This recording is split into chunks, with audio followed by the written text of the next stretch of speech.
Hey weirdos, welcome back to The Weird Canadian. Today we're sitting down with Amory Chicky Alvarez. He's an 18-year-old entrepreneur with a mission to solve fashion thanks to trees. Right now, brands and customers care about real sustainability, the ability to really make an impact with their brands and ensure that climate is respected and upheld. And one of the things I also hold up is environmental sustainability, and I want to bring in Amory to talk about his business, Forest Delivery. It's a platform that helps automate planting trees for every product sold. The mission is to turn harmful fashion into a force for good and giving back power to people so that they can choose the future they want to live in. One tree planted for every product sold. He offers a solution that will help you offset your negative carbon impact. So, without further ado, here's Amory. First off, I have to ask, how do you pronounce your name? Very good question. Yes, it's true that. how did you pronounce it? I want to know. Amory Silky Alvarez. That's a new one. I never heard that one before. Okay, it's pronounced Chicky. It's Hungarian, so yeah. Not a lot of people get it right. I was very impressed with your resume so far, just being 18 so far. So why don't you give us a little bit of a background into yourself? As you said, I'm 18 years old. It's been 1.5 years. I'm doing my entrepreneurial journey. I live in France, the south of France, and I never went to specific schools or studies. I feel like you can learn anything on YouTube or internet today. You don't have to go to specific studies. And I just got a passion for entrepreneurship, making an impact, changing people's views, building a personal brand. That's something I'm really passionate. Yes, that's certainly something that I saw, especially with your forestdelivery.org. Why don't you tell me how that started? Like, how did you get into this forestry idea and as your business? That's freaking epic, but I'm going to tell you. So I was walking in this park, sunny day, shorts, etc. And I saw this interaction between a flower and a bee. Okay, The bee was pollinating the flower and was getting honey in exchange of that effort. And I remarked that when you look elsewhere also in nature, there is always this kind of equal exchange. They take, but they give back.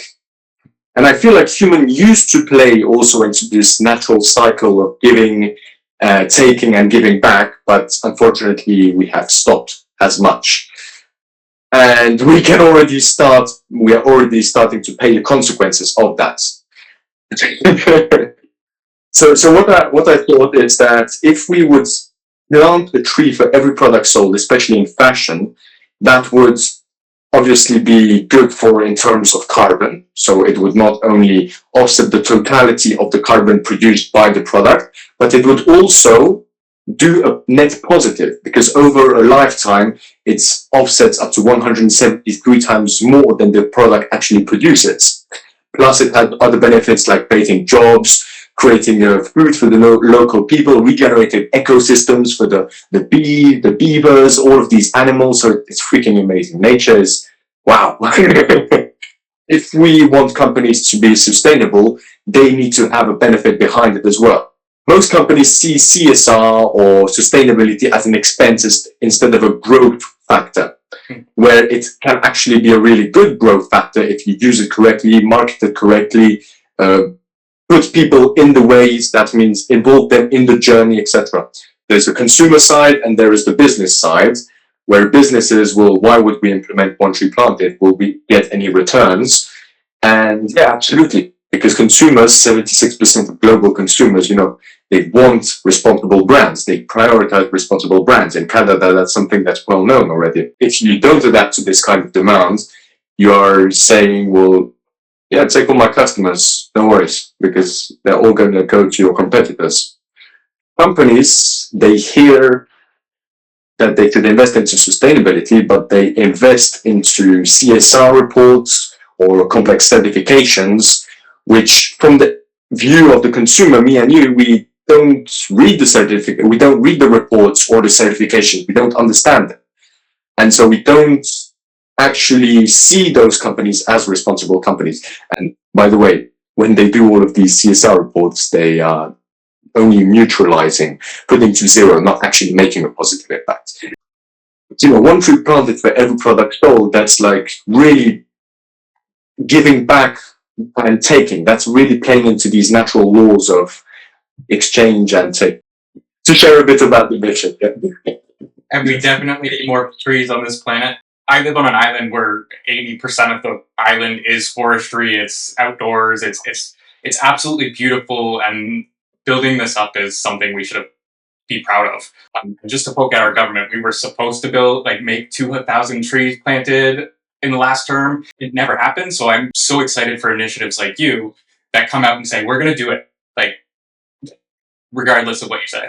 Canada's a big purveyor of net neutral carbon incentives, and I'm sure we're going to get into carbon credits eventually, where your company is probably going to thrive because you'll be the go-to for carbon credits.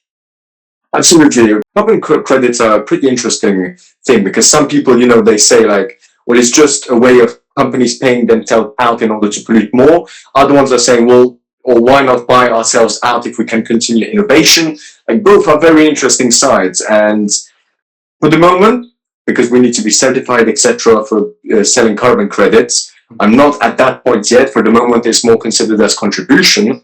And in the future, we will consider definitely selling carbon credits as well. Well, I definitely hope to get you guys into Canada's market for that. That would be freaking amazing. Imagine me planting trees in that area. Oh, trust me, I've already looked up a few different companies I could talk to and a few different organizations on my province that I could talk to connect you guys. Because one of the things I'm purveying with all of this is sustainable building.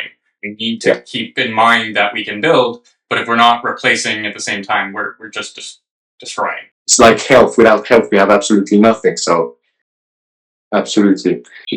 Let's pivot into your entrepreneurial aspects. If you were to restart, what would you tell yourself to really get you started on something, like a project, a passion project of yours? Well, I'm not that far yet. I'm still in the in the journey of teaching myself the lessons.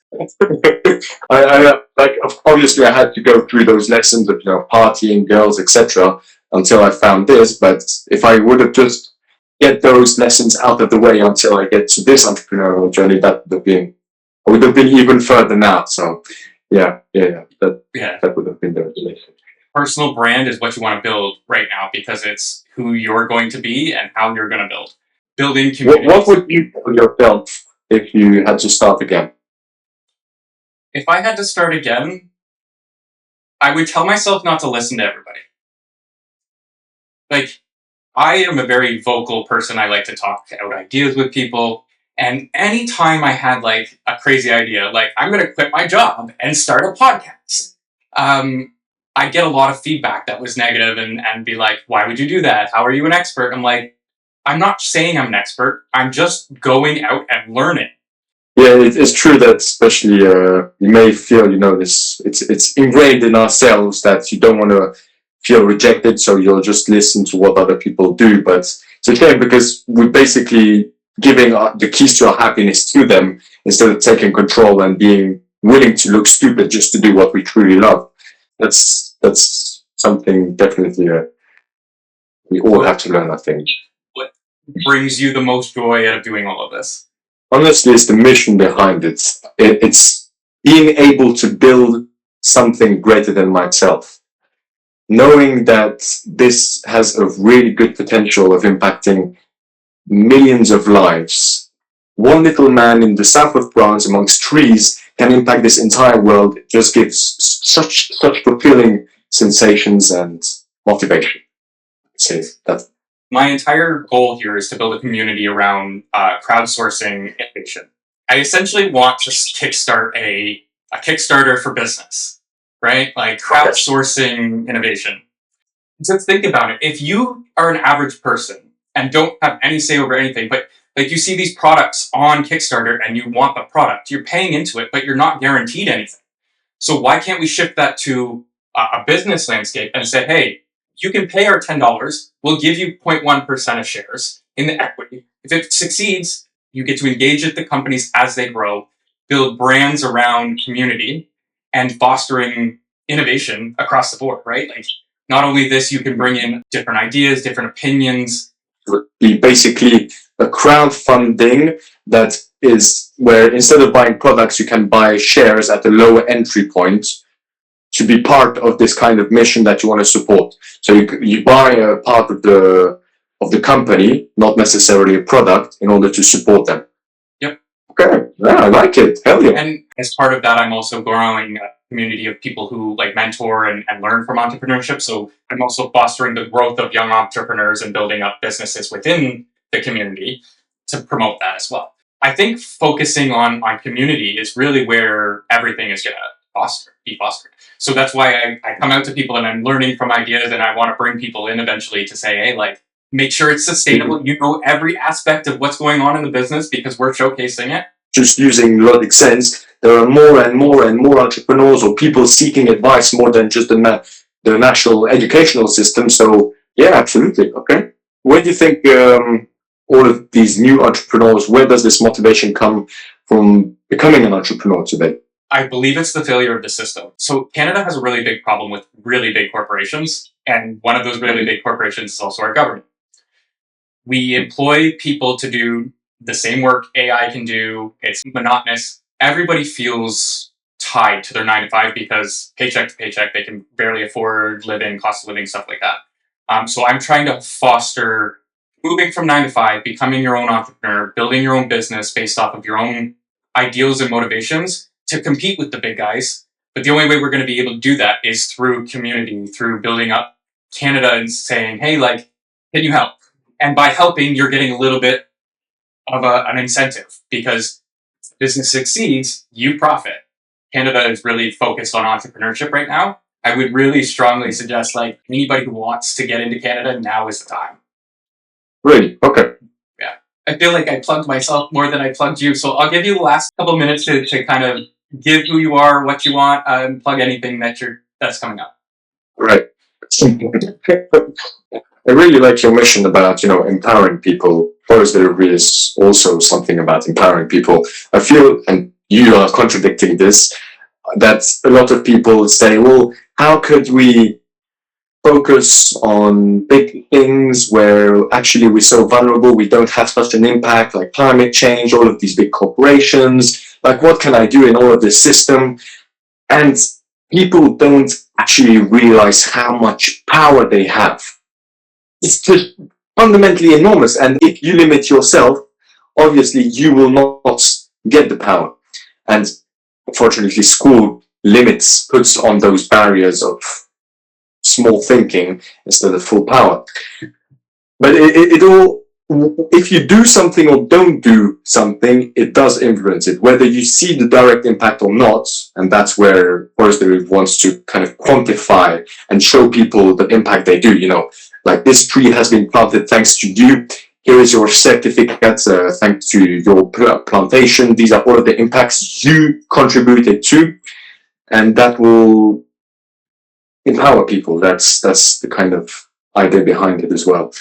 Have you seen there were these now we cannot prove it, there were trees, but these kind of huge mountains of stone that are formed as it was a shape of a base of a tree. Mm-hmm. Like there was this video showing, like, imagine these were just huge trees going kilometers up in the sky and saying, like, imagine how much oxygen we are lacking today, or yeah. I didn't feel at home until I moved provinces and I'm surrounded by nature now. It really feels better on my mind, better on everything. So sustainability, forestry, like, let's build that up. You said, like, you felt much better once you lived in the forests. And honestly, like, this is a message to my generation that are, under pills, going to see the doctor, sharing, I need to see a psychologist. Like, shut the fuck up, bro. Just go into nature, and nature is the best antidepressant. The one thing that I do want to say out of all of this is Canada has a lot of nature, and too many people are congregating in one area.